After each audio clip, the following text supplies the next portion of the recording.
Hey, how you doing? Daniel Ruiz Tizon is available for Monday, the 19th of October, 2020 with me, Daniel Ruiz Tizon, episode 279. I hope you're all healthy, keeping on doing what you need to be doing to keep yourself going. It is 21:48 hours. The voice is tired. I'm tired. Been quite a day, quite a few days actually, just feeling very manic.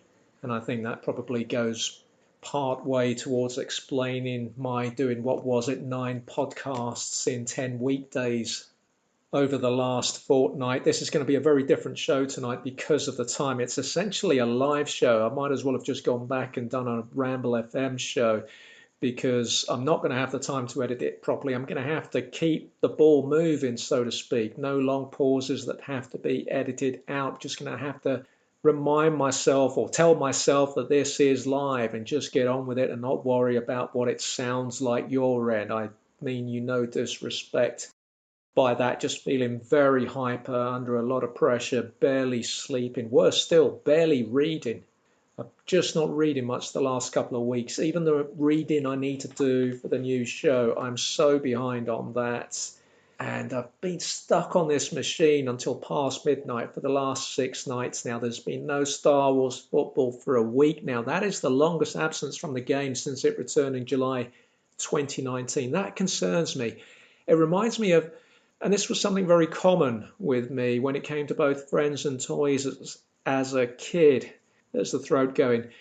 And it would be that I would have these intense periods, often long periods of being close friends with someone or playing, say, loads of Subbuteo. And I'd have, a few months playing loads of Subbuteo. And I can remember specific years, 1985, I had another massive Subbuteo spell. 1987, playing with a friend from round the corner, Atherfold Road, the dirtiest road in South London. We would have very competitive Subbuteo games. It was the first time I was playing on a table. We'd have the pitch laid out on his snooker table.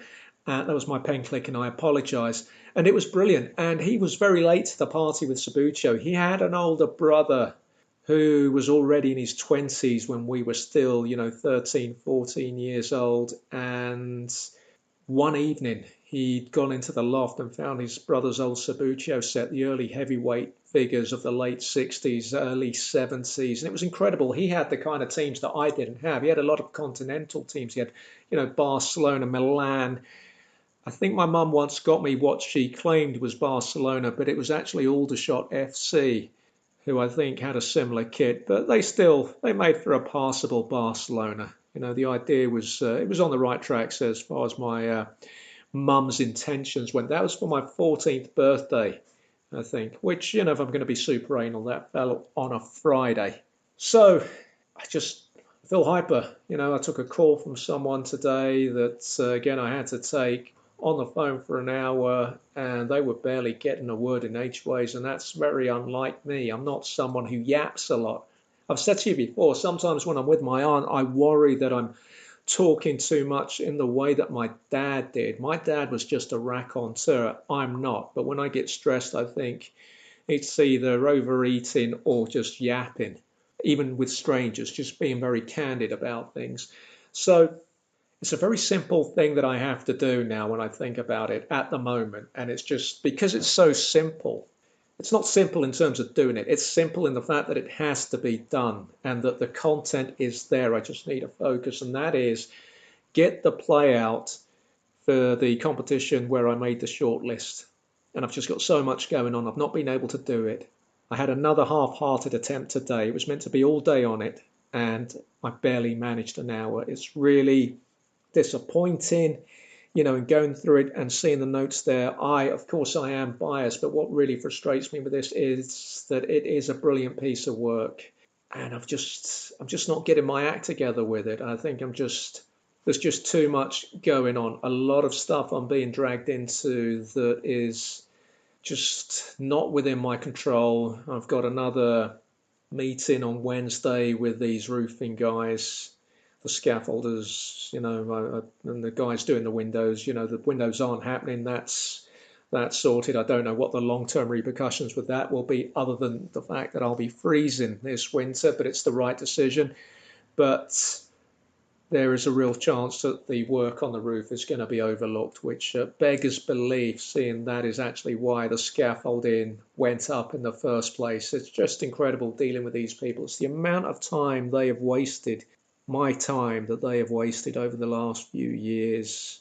And at least I made the point about the workmen whistling in the communal hallways unmasked. They've said that they'll address that. I don't think that's me being dramatic. You go to a pub, you're not meant to be shouting right now. They say that you get pulled up by staff if you're shouting or if you're singing. These guys are whistling in the communal hallways unmasked. What's that all about? Nothing is normal now. We know that there are things that we wouldn't even be aware that we were doing that we can't do now, just, such as touching our faces.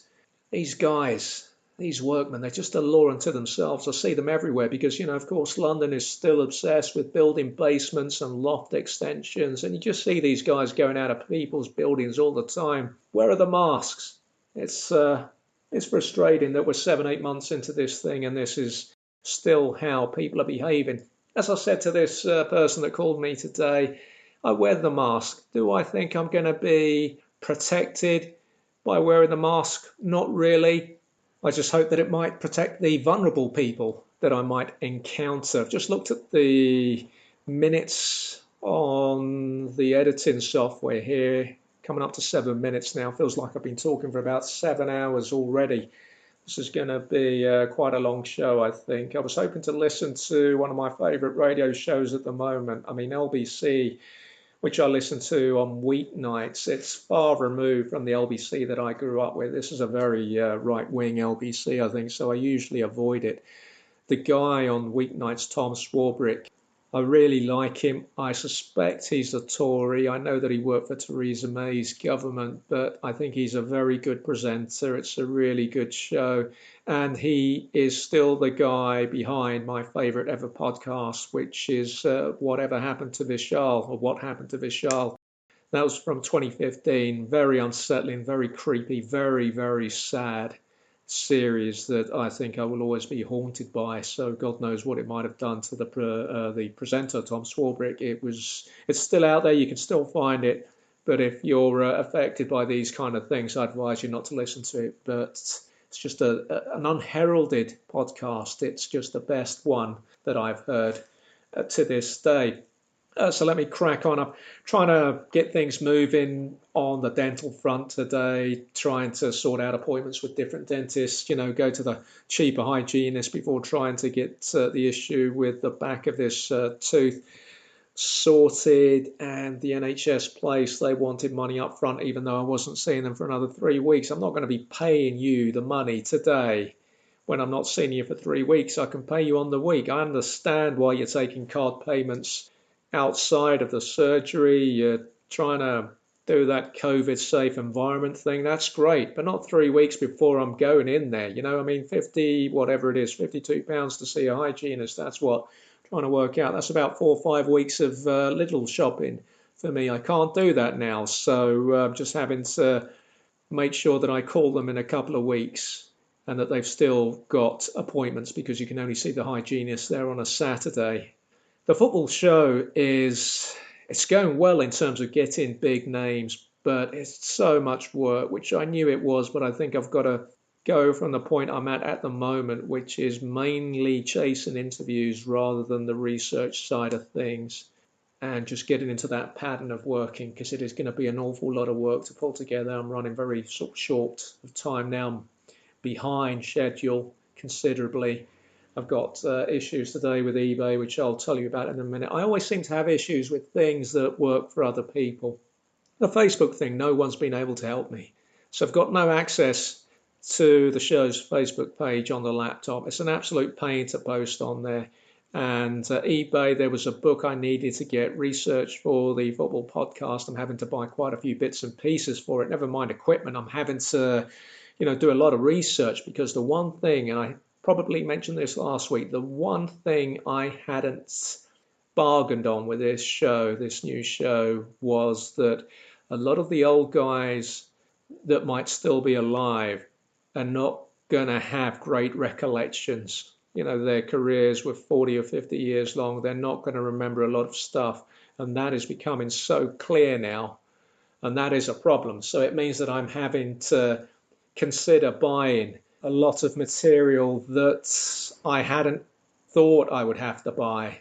So, the cost of the show is going up, which isn't great right now. Well, it's not going to be great at any time, but if I could turn it, well, actually, it might be, because if I turn it into a going concern, then maybe it's something I can afford to do. But right now, it's going to be shedding money before it brings in any money. So that's taken up so much time. And to be honest, I'd say the show would be dead in the water if I hadn't done the LinkedIn thing. Going down the LinkedIn route has probably helped massively, and it will help going forward. So I made the right decision there. Had some bad news this morning. Well, disappointing news if I keep it in context. The second play I'd submitted, that hadn't made a shortlist, which is the one I was more excited about, actually. But at the same time, I've got to look at the shortlist I have made. That piece of work, it's there. It's in front of me now. It's to my left. I just need to spend a day on it, and I can turn it around. But it's just finding that time right now with everything. I'm trying to do this, I'm trying to do that, I'm trying to do this and this and this. I'm not sleeping, which means later this week I've got another meeting with the, another Zoom or Microsoft Teams, whatever it is, with the sleep lady. This time I think it's a one-to-one, so I'm not going to be able to mute myself, and I'll probably have to go on the webcam. Need to make a decision on whether the ironing board's still going to be in the background. I might just keep it there, I might just, that's going to be my thing, I think. Some people have whatever you call it, the green screen thing on the back, and, behind them when they're on a Zoom meeting, they project an image, a backdrop. I think mine's just going to be the ironing board. And as the kid, I'm not sure if that made the final edit on Friday. That was another long night. The kid did compliment the ironing board cover. It is a lovely colour, very similar to the show's colours, actually. Lots of blues. There's a sort of bordering on the midnight blue. I'm just looking at it now. An electric blue. There's the sky blue. There's a royal blue. There's just a lot of blue. I'm a blue guy. I don't know if it's a thing as you get older, you tend to shy away from the brighter colours. Me being an introvert. The fact is, though, when I was growing up, because, I'm a Liverpool fan, red was my favourite colour.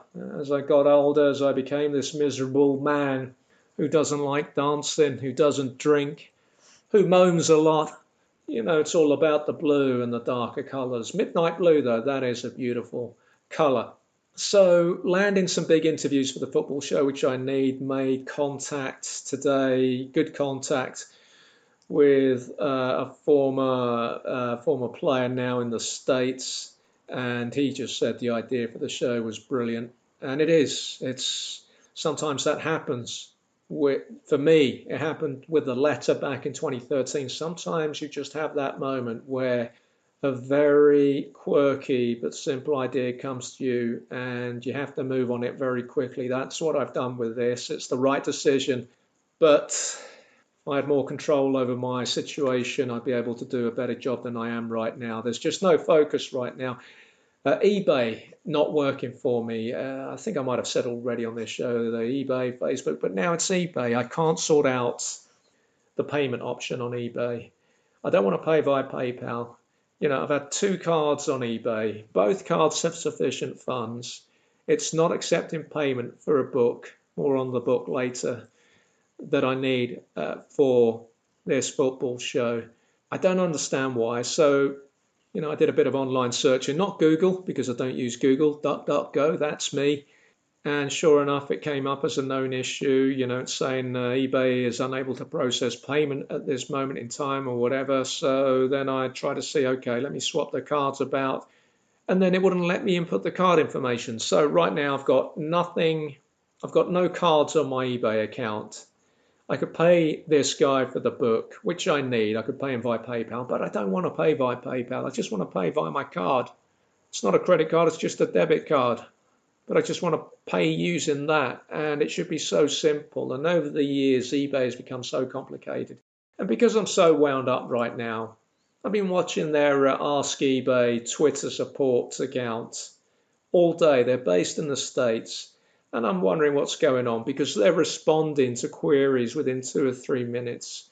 And I'm there at the back, effectively at the back of the class, trying to put my hand up, left hand as well, of course, to convey that air of intrigue, trying to put my hand up, saying, hey, what about me? I've sent you my query last night. They've still not answered me. Why not? Even the seller, they got back to me. They said it's an eBay issue. I can't do nothing. I can't add the card. I can input the details, but the box to add it in remains grayed out. It's just bizarre. That's on any browser. Why are these things? Actually, here's the thing. A friend of mine, I actually saw him today. I was on a run and he works nearby and he was walking into the park to head home and he saw me. And I like to think he was impressed with my running. I did, what did I do today? 9.5K, just under in, I think, 54 minutes. I have to say, I struggled a bit. The start of my run was probably a bit too tough. And I think I did it because I knew that there was a chance I'd get locked in the park again. I had to finish on the road today, or running on the pavement, which for me mentally is a bit of a battle because I always feel like I can't do it. I'm not used to it.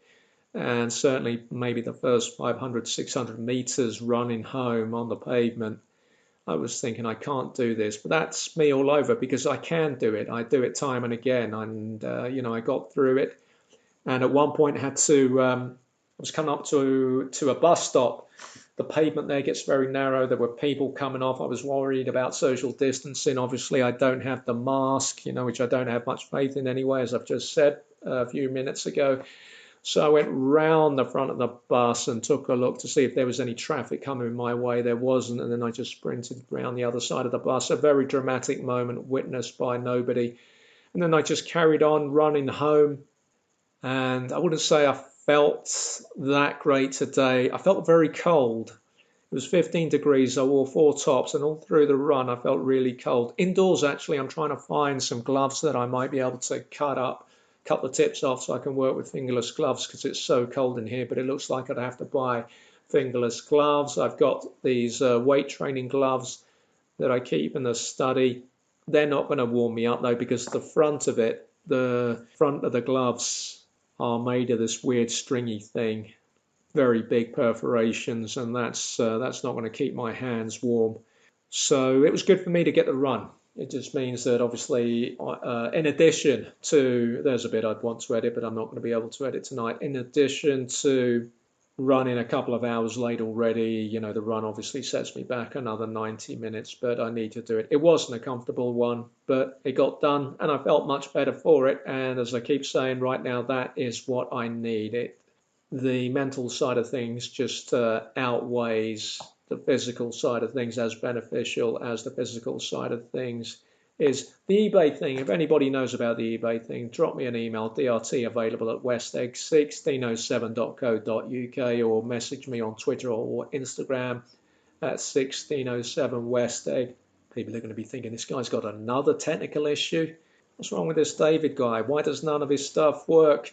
Let's up the mood a bit with this week's breakfast update. First breakfast update of the week. Saturday was cheese on toast. There's no future in this arrangement. It's just a marriage of convenience. My aunt got me these cheese slices.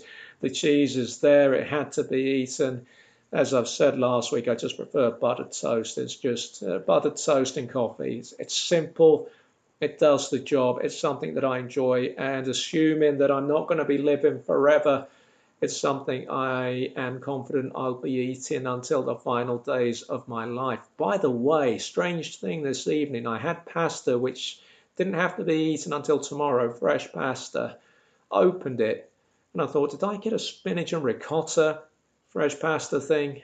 Because what are these green markings on it? And basically the pasta had mottled. And there was an apple among, just a single apple among the 25 golden delicious apples in the fridge at the moment that had similarly mottled. And I'm thinking, is that a problem with the fridge? I've not had that happen before.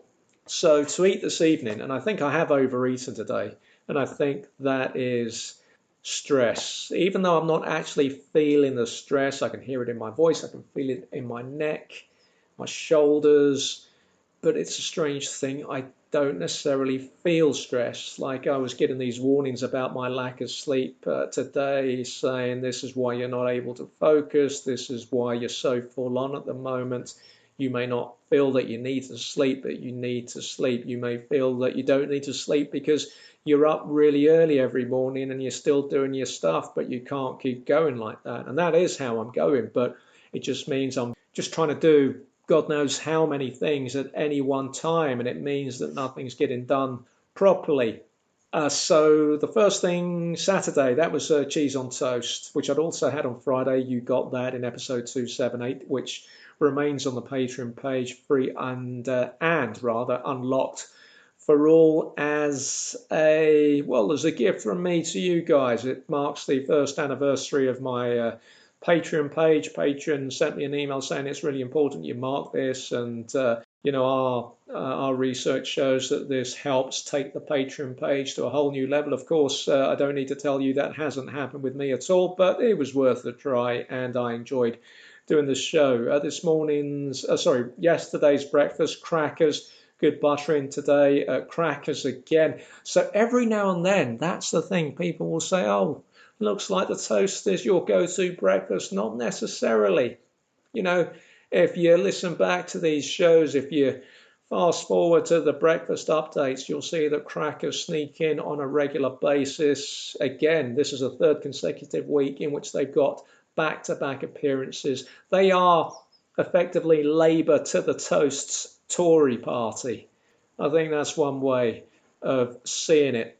Saturday morning, I had a couple of books to pick up at the library, and I'm wondering now whether that's why my throat is sore. Has something happened to me on that journey? Is this a scare that I'm having? And went to Asda. Did I go to Asda first? I went to Asda first. Good job I did, actually, because of what happened in the library.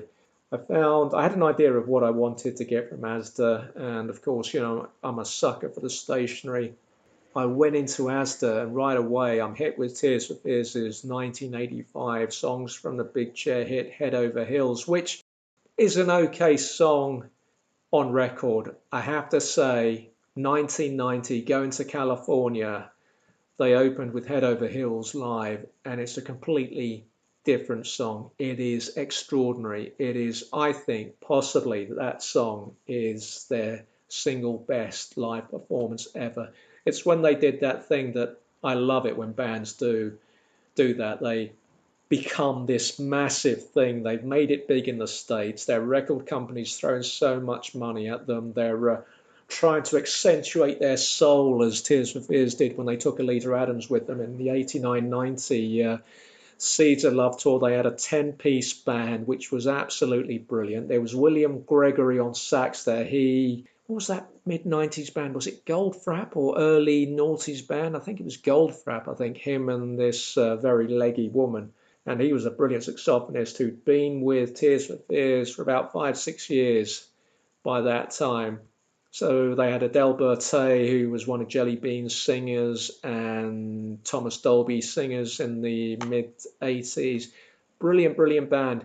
And I was listening to this, and I like the songs from the Big Chair version, and I was going up the Travelator listening to it, and I thought, yeah, that's a good song. But the live version is just incredible. It's a brilliant 4.5 minutes. It segues into the instrumental version of Broken, which is also on Songs from the Big Chair. And what you're watching with that band there in 1990 is you're seeing a band at its peak. It would never again attain those levels. Everything after that was very overproduced. There was, of course, the split between Oswald and Kurt Smith, which was very sad. It was as sad for me as David Caruso leaving NYPD Blue, I think. I always find it sad. And that was completely unintentional. That's the voice going. And I'm still not even halfway through tonight's show, I don't think. So what I was trying to say is I find that sad.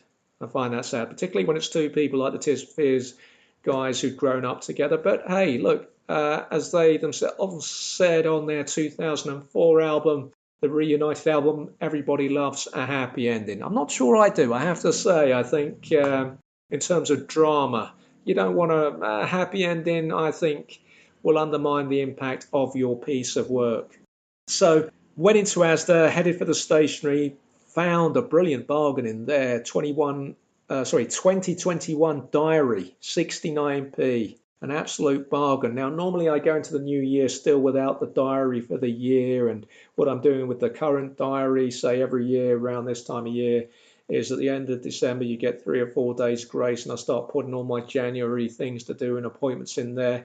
So when I finally find a discounted diary about midway through January of the next year, then there's a lot of admin to do because I've got to transfer over the information at the back of those extra days that the previous year's diary gives you. I've got to stick that in the new diary. This year, I don't have to do any of that. I've got my diary. It's October. That's never happened before. Thinking about it, though, probably don't need a diary. We're in the pandemic era. What do I need a diary for? Come January, I'm absolutely certain that I will not be able to find the diary come the 1st of January. I mean, because this desk here, as big as it is, I have a way of making this desk seem really small. There is paperwork and books and magazines and post-it notes, loads of post-it notes. I can see about 15 highlighters here, record cards, some bad filing. There's 2 wireless mice. There are 3 pairs of glasses. Struggling with the varifocals, so I'm wearing my old glasses at the minute. I think with the varifocals, last week I told you that they didn't have the literature to give me to explain to me how the 4 different lenses within those varifocals worked. So the girl there drew an outline of the lenses, and it's blue tack to the wall here, and I just don't know what it is anymore. I can't remember it. I can't process information like this. So she's put FI as the top one, I, which I think might be intermediate. The bottom one is reading, but I don't know what the FI is, and I don't know why the top of it says something that looks like a 10.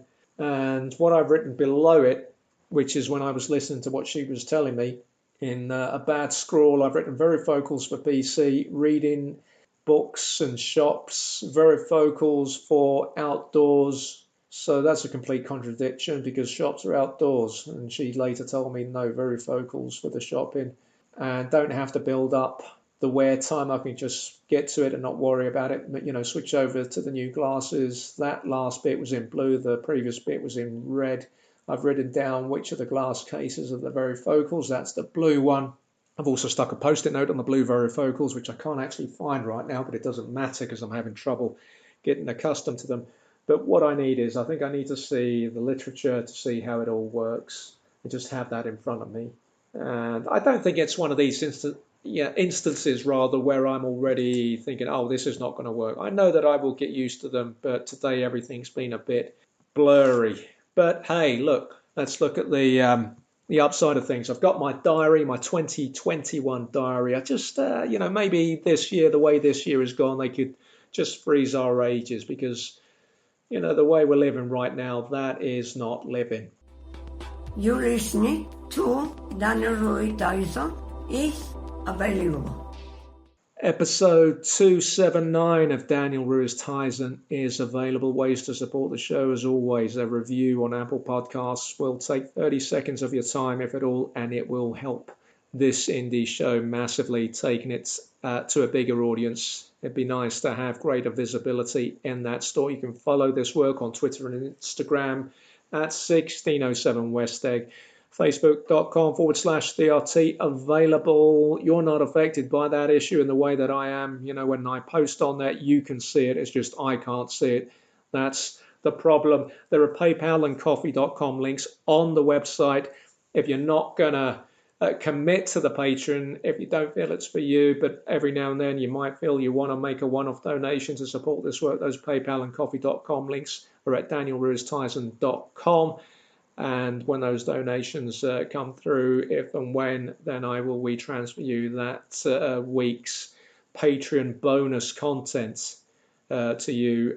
Just be aware, because a lot of people make that mistake. I have no control over how long those WeTransfer files remain wherever it is they are before they expire. I have a free account, getting tired now, missing out some whatever. The words are tailing off. You have a set amount of time when you get the WeTransfer notification. You don't have to listen to the show right away. You could listen to it 5 years down the line. You might think, hey, that guy who passed away a couple of years ago, he was a good podcaster, that guy. The point is, download it and then listen to it whenever you want, because if you haven't downloaded it within a week, the chances are that download will be deleted, and it's not anything that I can do about. Of course, the best way to support this work is via the Patreon page. Bonus content every Thursday, and you've had about 5 or 6 bonus shows just in the last couple of weeks as my mania overwhelms me. And you can sign up at patreon.com/DRT available. Sign up there for a different kind of podcast. Everyone can now pledge in their local currency. So hopefully that is much better for you guys. Moving on to the show's competition. Very interesting. The TATOTATETETITOTITA. I'm going to have to try again. Try and remember what order it is in. I'm not even saying my words now. TATOTATATETITOTITA. TATOTATATETITOTITA.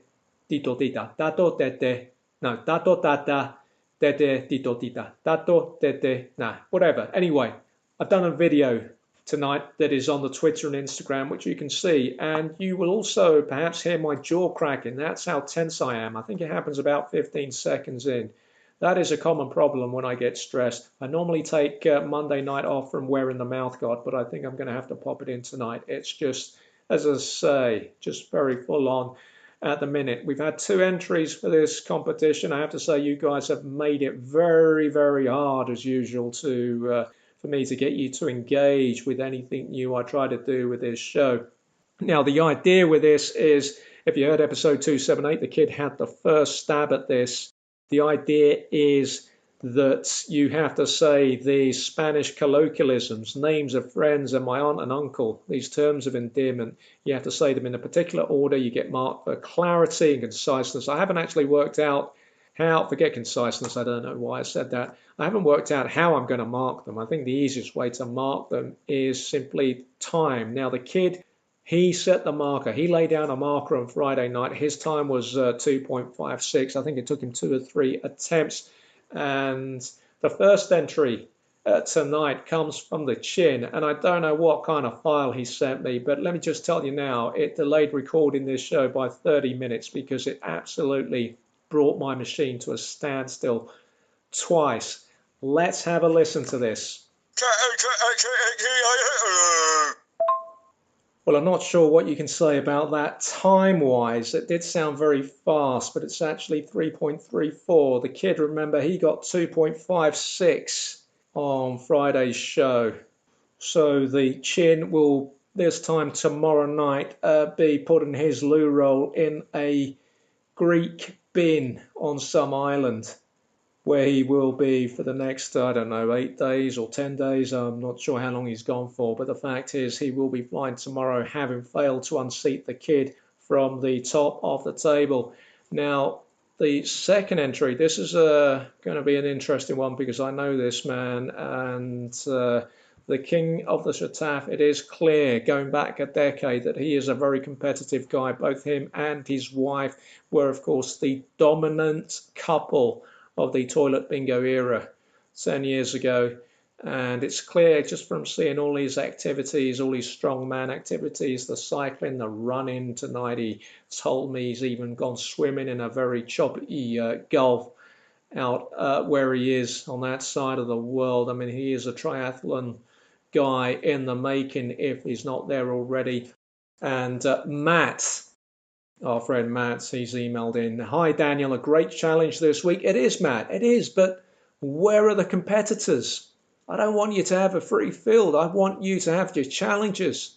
Can't be another toilet bingo situation. And Matt gives me a blast from the past here. I remember this. I can't remember when it was, but I do remember this. Not quite up there with the MP3 I once sent you of the noise I imagined your cousin once made while sleeping nearby. And I think it was actually me that made the noise, but my cousin was sleeping in the same room, and he looked at me, I think, as if to say, well, what was that? Should I be saying something here? What happened there?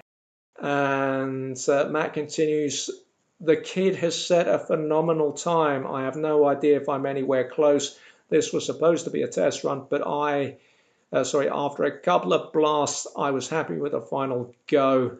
You get it all raw, keep smashing it. You keep smashing it too, Matt. And I think Matt means keep smashing it, not in the Richard Key sense. I've always had the sense Matt is a nice guy. So this is keep smashing it before it was corrupted by the hairy-handed erstwhile Sky presenter. Let's have a listen to the King of the Shataf's effort. Okay, this is a test. I'm just going to hopefully be running this whilst I'm looking for the text to play. TATOTATATETITOTITA. TATOTATATETITOTITA. TATOTATATETITOTITA. Pick the bones out of that. Not sure where Matt was there, perhaps at some store trying out a new Shataf, some new design. I suspect he's the kind of guy always looking for marginal gains in that department. Now, I thought that was a very interesting effort. We'll have another listen to that final bit. It's interesting because without seeing that visually, I think Matt has been very clever in how he's approached this. He's gone for the narrow mouth opening. His teeth are almost clenched. I would say that when he delivered that, he might have looked like he was grinning, but that was the intensity of the delivery. It was a narrow mouth opening, and he took this language, which was probably alien to him, and these colloquialisms, which he'd probably never come across before, and he delivered. And let me tell you something, he's got 2.28. That was his last effort, 2.28. That is the fastest so far. Remember, the kid got 2.56. So at the top of our leaderboard, the TATOTATATETITOTITA leaderboard, Matt is the man to beat. 2.28.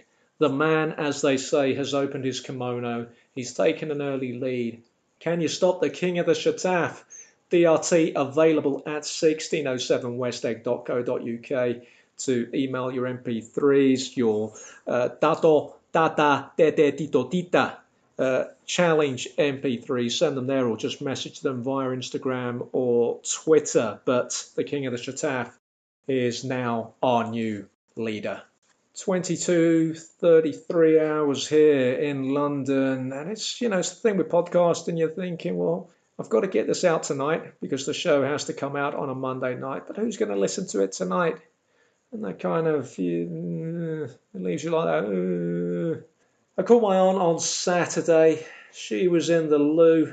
Well, I guess she was in the loo. She called back. I was in the toilet, she confirmed. I heard the phone. I pulled my trousers up. By the time I got to the phone, it had rung off. Note the absence of hand washing there in the breakdown of her movements during that period that I was calling. I won't be using their house phone anytime soon.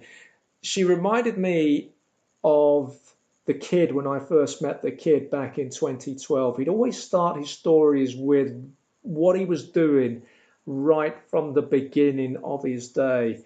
And it would start along the lines of, I was in the shower, and I would always stop him there and I would say, look, if the shower is part of the story, fine. But if it's not part of the story, I don't need to know the shower bit. I don't need that detail. I'm going to assume that you've come here on your way from home to work and you've showered. You're a clean guy.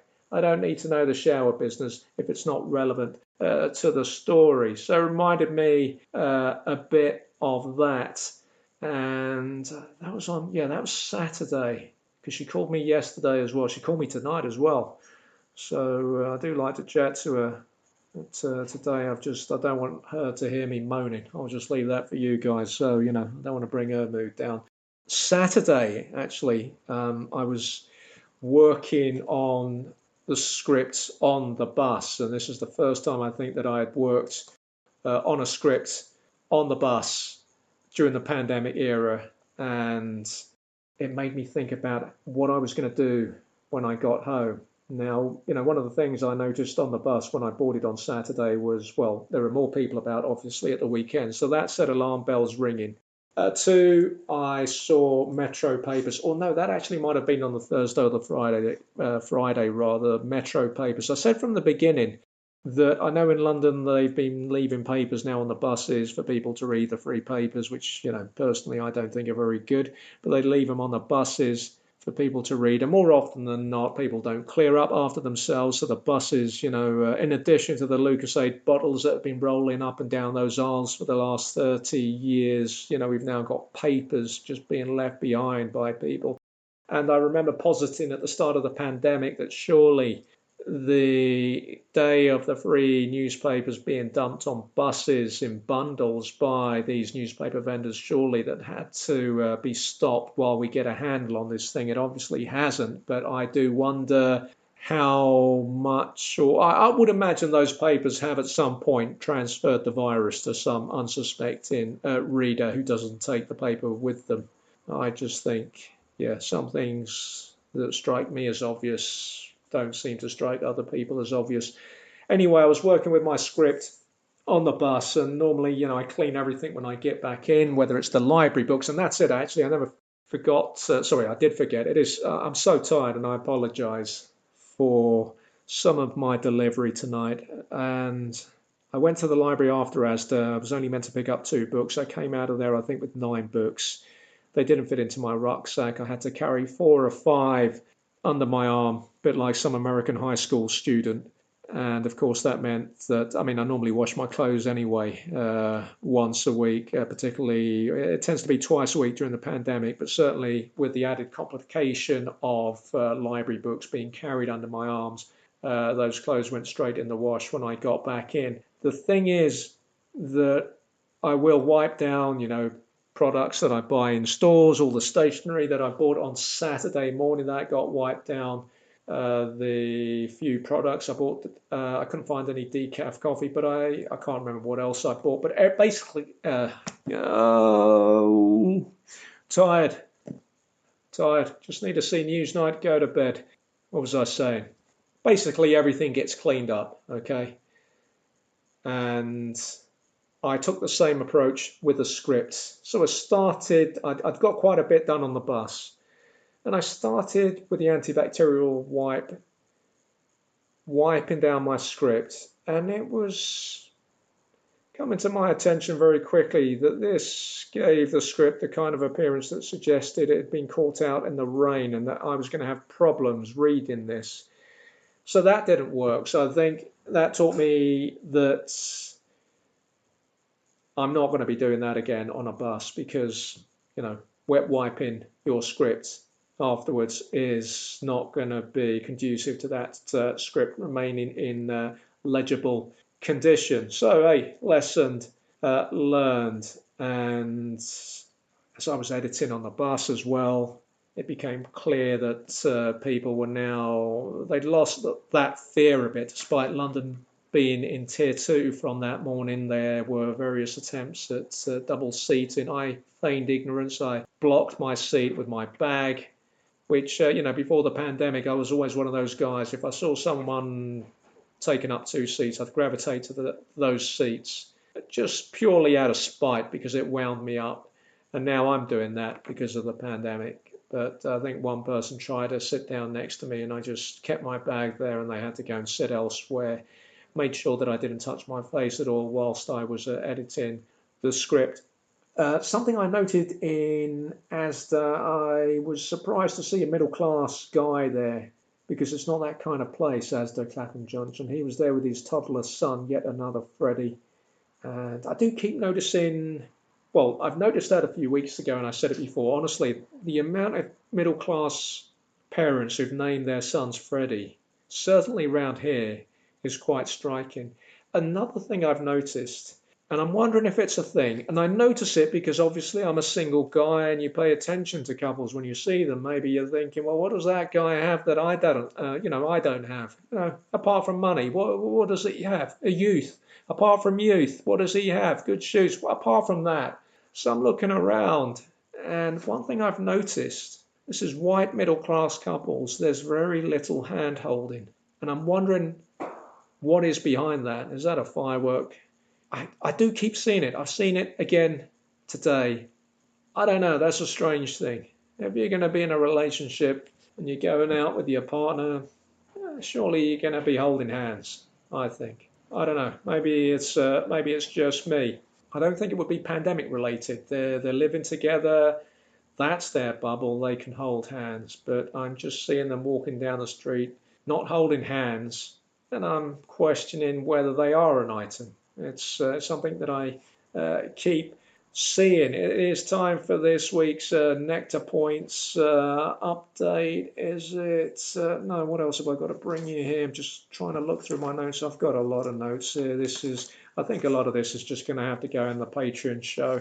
Let me see if anything here is, can wait or needs to go in tonight. No, I think that can wait. This is not making for great podcasting. No, there we go. There's my thing about couples not holding hands, noticing it. That's in my notes. This is almost like a behind the scenes part of the podcast.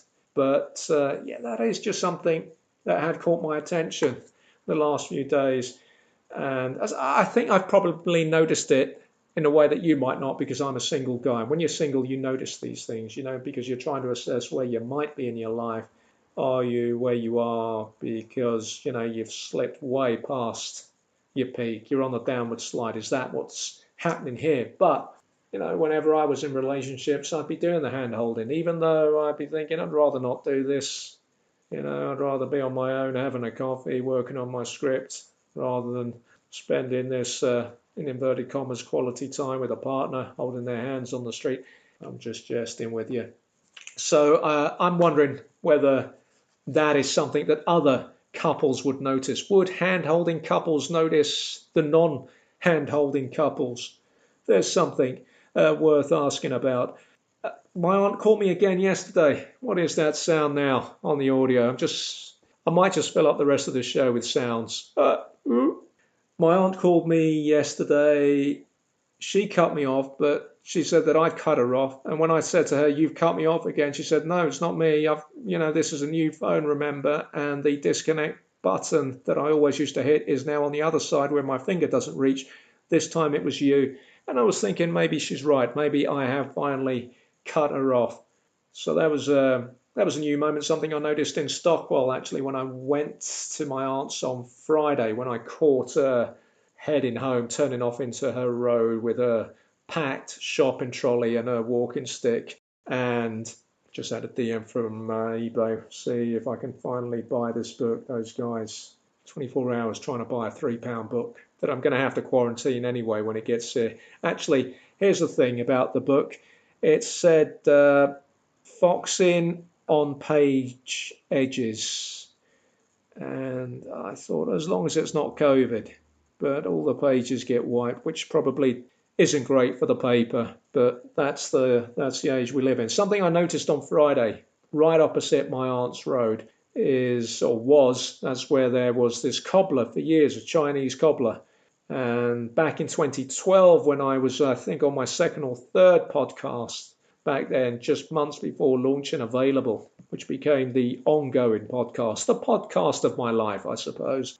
And I went in there, and it was a strange moment that I documented on one of those 2012 shows where he asked me to look at some sums that he was struggling to get to grips with. He had no idea how bad I was with numbers. I said I couldn't help him, but I was just concerned that he would ask a stranger because he looked very stressed that day.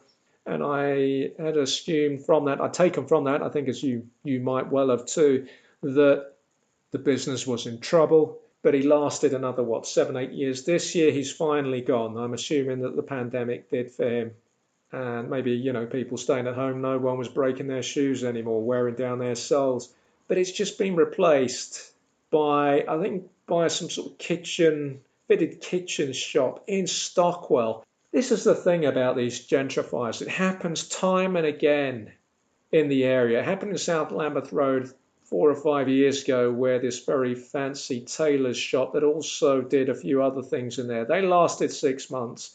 I was surprised they lasted that long. I saw them opening on this show and I said they won't last. They were gone within 6 months. It might be they might have had more chance just before the pandemic of sticking around in much the same way this gallery that opened next to the cafe has, which actually used to be a convenience store, which was far more convenient for the locals because there's not many people around there that are going to be going into a gallery.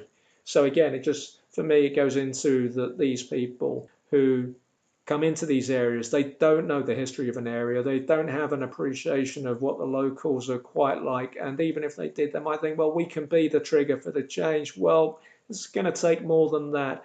Let me tell you something, that fitted kitchen shop will not last in Stockwell, I tell you now. Pandemic or no pandemic, Stockwell is not the kind of place full of people who want a fitted kitchen. It's just not that kind of place. It's full of people trying to survive, people trying to eke out an honest living, and people not bothered about eking out an honest living. I know Stockwell like the back of my hand, and it's not a place where a shop like that will survive. And I'm really surprised.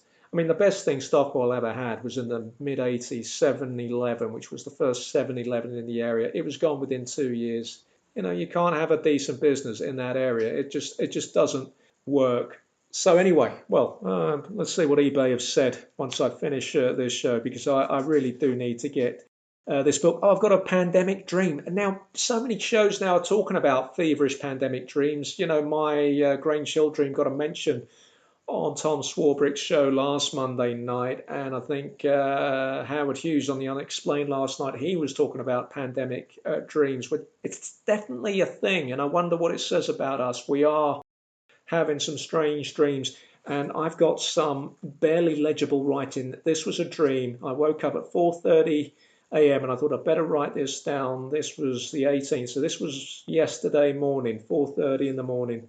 And I've written down, and this took me a while to decipher, that I was in a Saturn-like ring building trying to do a radio show. So there was the doomed radio show, recurring dream again, rearing its ugly head. There was a guy from Aswad. I think I know which guy it was. It might have been the guy that actually left, because I think they became a duo in the end. But he was around for their big 1988 hit, Don't Turn Around. And the guy from Aswad, this particular guy that had left the band, was giving me beard tips.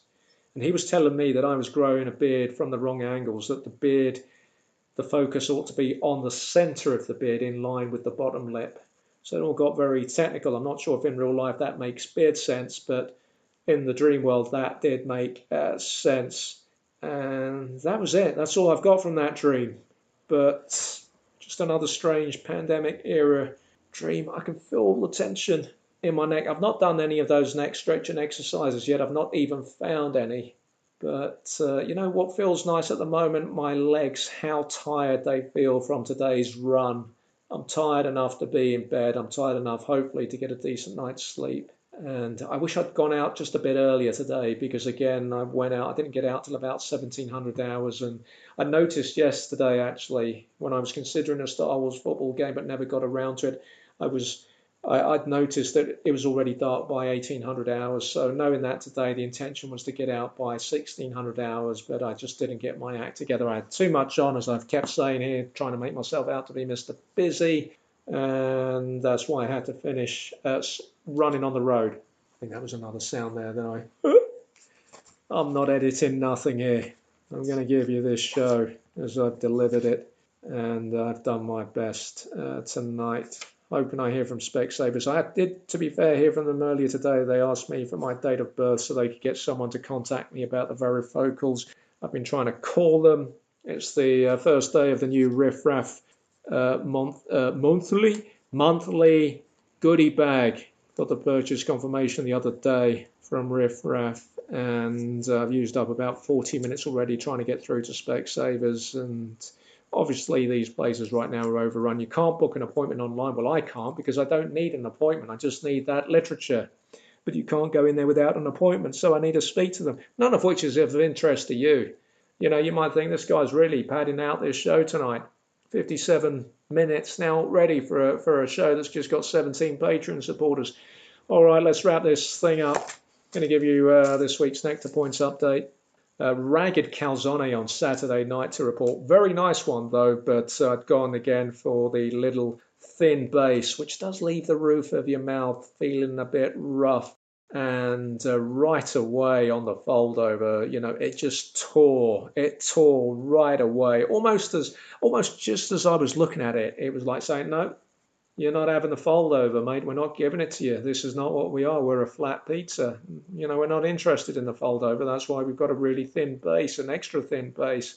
And it was almost as if a sinkhole had appeared in the middle of the pizza. But I enjoyed the pizza. I really did. Okay, let's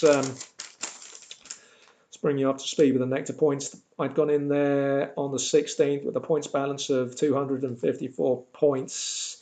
I think this purchase on eBay, if I can do it, would give me 2 Nectar Points. And I spent £14.40 last Thursday. Skimmed milk, held back, as I said on Friday, on overbuying of milk again because I'm struggling with the expiry dates. Some skimmed milk, yogurt. I had to spend £3.50 on some sink unblocker again. I mean, this building, this flat is just falling apart. It really is. I had to buy some cling film as well because I was left with the little cling film, which is, quite frankly, rubbish.